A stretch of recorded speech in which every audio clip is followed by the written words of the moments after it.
¿Qué tal? Bienvenidos a www.perugestión.org.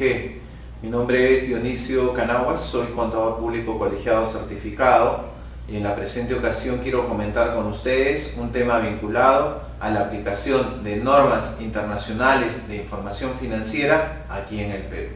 A lo largo de este año se ha producido un hecho bastante controversial aquí en Perú, vinculado a la obligación de presentar información auditada por parte de las empresas no supervisadas a la Superintendencia de Mercado y Valores,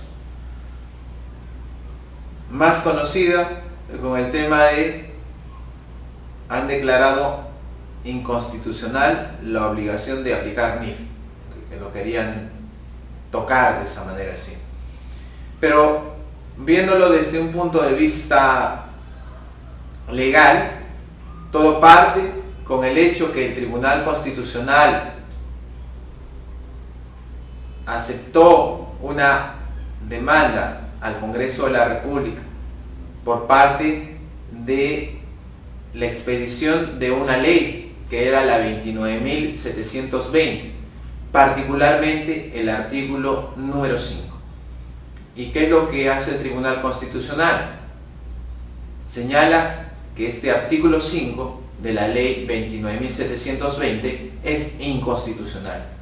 Y ello implica entonces que la obligación de presentar información financiera auditada por parte de empresas no supervisadas a la Superintendencia de Mercado y Valores ya prácticamente no existe. Pero probablemente tú te preguntes, ¿y qué hay de este tema con las normas internacionales de información financiera aquí en Perú? Es que resulta que si tú tienes que presentar información financiera auditada, esta tiene que estar bajo el enfoque de las normas internacionales de información financiera, emitidas por el YASBI y oficializadas acá en el Perú por el Consejo Normativo de Contabilidad. Muchas organizaciones no supervisadas, hay que tener en cuenta, que nunca habían recibido, antes de la entrada en vigencia de esta norma, una auditoría financiera. Y por ende, muchas de sus políticas contables estaban apegadas al ámbito tributario, más no al de las NIF. ¿Y ello qué significaba? Que tenían que hacer la aplicación de la NIF 1, es decir, la adopción por primera vez de las NIF. Probablemente lo hicieron en un año 1, un año 2, en un año 3. El problema radica en que al ser declarada inconstitucional esta norma, es muy probable que en un año 4, en un año 5, la empresa ya no aplique NIF. Porque por un lado, el área legal le dirá a gerencia, ya no hay la obligación de presentar información financiera auditada. Y por lo tanto le dirán, eso de las NIF tampoco. Entonces eso significaba probablemente un retroceso en nuestra profesión. Pero ¿qué pasa si es que año 4, año 5, año 6, nuevamente el gobierno, o en todo caso el Congreso de la República, publica una ley que subsana las observaciones establecidas por el Tribunal Constitucional y entra nuevamente en vigencia este tema? ¿Puedo yo hablar de una segunda adopción por primera vez de la NIF? De hecho, ya en la propia expresión ya suena ilógico. ¿Cómo puedo hablar de una primera adopción de la NIF? Es algo ilógico. Pero también debemos de recordar que la NIF número 1, en su párrafo número 4, literal A, nos establece cuáles son las condiciones en las cuales ya no es posible adoptar NIF por primera vez. Y dentro del literal A, creo que es la situación que se ajusta más al problema que estamos viviendo en el caso de las empresas no supervisadas por la SMB con más de 3.000 UITs de ingresos o activos, señala lo siguiente. Señala que no se puede adoptar NIF 1 en los casos en los cuales una entidad haya hecho una declaración explícita y sin reservas del cumplimiento de las NIF. Y esto se materializa en las notas a los estados financieros. Esto también conlleva un comentario adicional. Muchos colegas dicen, bueno, yo ya estoy aplicando NIF, pero me faltan ciertas partidas, que la auditoría me ha dicho que no es muy material el tema, y bueno, lo han pasado, y bueno, yo lo voy a mejorar, pero yo soy consciente que no estoy al 100%, estoy al 90%, entonces creo que no he aplicado NIF, me dicen. Otro colega dice, ¿sabes qué? Yo he hecho un proceso de adopción de NIF, pero mira, en la auditoría que me han hecho es una auditoría con salvedades. ¿Realmente estoy aplicando NIF? ¿He adoptado NIF? El hecho de que yo afirme bajo NIF número 1 que yo he pasado por un proceso de adopción de NIF y que estoy aplicando NIF, es que en las notas a los estados financieros, particularmente en aquellas referidas a lo que son políticas y prácticas contables, hay que tenerse en cuenta cuál es la base normativa que tú tienes para el registro y para la preparación de información financiera. Si en esta parte tú has colocado una nota en la cual haces una declaración explícita y sin reservas que cumples las NIF, pues sencillamente señalas que ya cumple la condición de la NIF número 1. Por lo tanto, si te alejas del tratamiento por X y Z motivos, ya no lo aplicas porque lo declararon inconstitucional, y a futuro nuevamente nace la obligación y quieres volver al tema de las NIF, lamentablemente te diré que no puedes aplicar NIF. ¿Y qué hago? Me dices, tendrás que irte por una norma que es un poquito más rigurosa en estos aspectos. Estamos refiriéndonos a la NIC 8, porque si tú te sales del tratamiento de las NIF y aplicas otros criterios, en definitiva, tú estás cometiendo errores contables. Y los errores contables, eso ya se ha señalado que su tratamiento está bajo la NIC número 8. Cabe comentar que si queremos comparar la NIC 8 versus la NIF número 1, ambas normas que buscan que si hay errores o hay distorsiones en los tratamientos de las transacciones con respecto a las NIF, yo creo que la NIF número 1 definitivamente es mucho más flexible en muchos aspectos. De allí que tú ves, por ejemplo, que en la NIF número 1 se presenten exenciones, se presenten excepciones, mientras que la NIF número 8 es mucho más específica para el tema de corregir errores. Entonces hay que tener cuidado con eso y saber explicar a gerencia. Pero probablemente tampoco esté muy de acuerdo con el tema gerencia y diga, el asesor legal me ha dicho que ya no lo hago, entonces ¿para qué contrato un auditor? 2, ¿para qué contrato personal adicional para hacer una serie de evaluaciones que me obligan las NIF? Segundo tema. Si tú estás dentro de las empresas no supervisadas que tienen más de 3.000 UITs en ingresos, probablemente, no necesariamente es la regla, pero probablemente seas un principal contribuyente.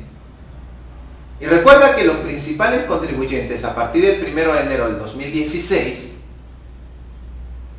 tienen que presentar el libro de inventarios y balances electrónico. Todos los principales contribuyentes, no, solamente aquellos que forman parte de la Intendencia Nacional de Principales Contribuyentes. Entonces, los principales contribuyentes, repito, que pertenecen a la Intendencia Nacional de Principales Contribuyentes, a partir del 1 de enero del 2016 tienen que presentar libro de inventarios y balances electrónico. Así de sencillo. Entonces, el problema es el libro de inventarios y balances electrónico, en la parte de los estados financieros, adopta los formatos de la Superintendencia de Mercado y Valores. Por lo tanto, mucha de la información que nosotros tenemos que presentar va a estar bajo NIF. Y hay algo más, que cuando tú tienes que presentar tu libro electrónico, del libro de inventarios y balances, en el formato 3.23, tienes que subir nota a los estados financieros en formato PDF. Y las notas, obviamente, van a estar, queramos o no, bajo un enfoque de NIF. Entonces fíjense que hay situaciones que todavía van a hacer que nosotros estemos alineados con las normas internacionales de información financiera. Otros colegas también comentan y me dicen, bueno, sabes que a ti te pueden poner una multa porque no aplicas las NIF, así de frente, va a venir a SUNAT y te va a poner una multa, va a multar a todas las empresas. ¿Será cierta esta afirmación? Un colega que está metido en el negocio de software contable me comentaba hace unos años ese tema, y lamentablemente la respuesta es no. ¿Cuál es la norma? Me dirán, es un tema de conceptualización. Cuando tú tienes normas contables, básicamente las normas internacionales de información financiera, basan su diseño en principios. Es por ello que nosotros a la fecha, por ejemplo, a nivel de NICS, estamos por la NIC número 41. A nivel de NIF, ahorita estamos con la NIF número 16, que ha sido oficializada acá en Perú hace poco. Y si tú lo comparas con las USGA, las normas contables de Estados Unidos, dirás, allá tienen de todo. Es que ellos se basan en función de reglas, es decir, regulan al 100%. La norma tributaria, por su propio diseño, tiene que estar basada en reglas. Es decir, tiene que ser muy específica con respecto al tratamiento de una transacción. Por el de que de no serlo, corre la posibilidad de que haya hechos de elusión tributaria. Entonces, de ahí hay yo pienso, una gran brecha. Por ejemplo, hace poco un colega de una empresa constructora me dice, está bien, yo tengo que aplicar el devengado, va a venir el auditor, pero ¿qué me va a decir? Que para aplicar el grado de realización tengo que aplicar el A, B, C. ¿Cuál aplico? El auditor tributario me va a decir eso, la norma del impuesto a la renta me va a decir eso, y la respuesta es no, porque no está regulado. Entonces, mal haría el auditor en decirle, haz el ABC. Dirá, aplica las NIC, ok, pero no necesariamente la ABC, porque no está en la norma del impuesto a la renta. Pero sin embargo, hay situaciones que sí están dentro de la ley del impuesto a la renta y su reglamento, y que están alineados con las NIC. Por ejemplo, ya entrando en vigencia a partir del año 2013, fíjense, son ya 3 años, está el tema de las mejoras. Ya no existen las mejoras, el concepto de mejoras en la norma tributaria. Y se ha adoptado un enfoque basado en la NIC 16. Se ha reemplazado por el concepto de costos posteriores.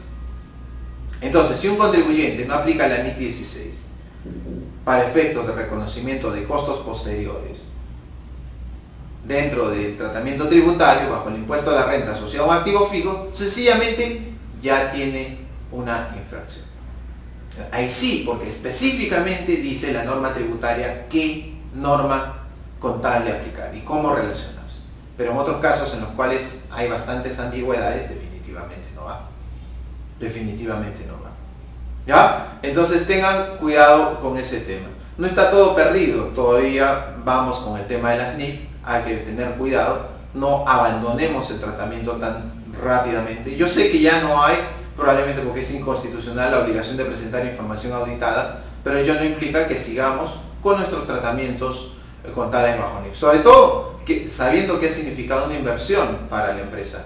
Adoptar NIF no es algo muy sencillo ni barato, es algo que requiere definitivamente de una inversión y de un presupuesto, porque ha habido también tiempo invertido en el tema. Entonces, no nos olvidemos de ese hecho y sigamos nosotros con el tema de las NIF. Por suerte acá en Perú, nosotros las NIF oficializadas, las normas oficializadas por el IASBI, al poco tiempo aquí en Perú son también emitidas por el IASBI, son oficializadas acá por el Consejo Normativo de Contabilidad, incluso antes de su entrada de fecha en vigencia, lo cual posibilita de que efectivamente aquí en Perú, a nivel de normatividad contable, estemos a la par prácticamente de otros países. Espero que el presente video haya sido de utilidad para todos ustedes y los invito a visitarnos en www.perugestion.org. Si desean, pueden suscribirse a nuestro canal de videos por medio de la descripción del presente material.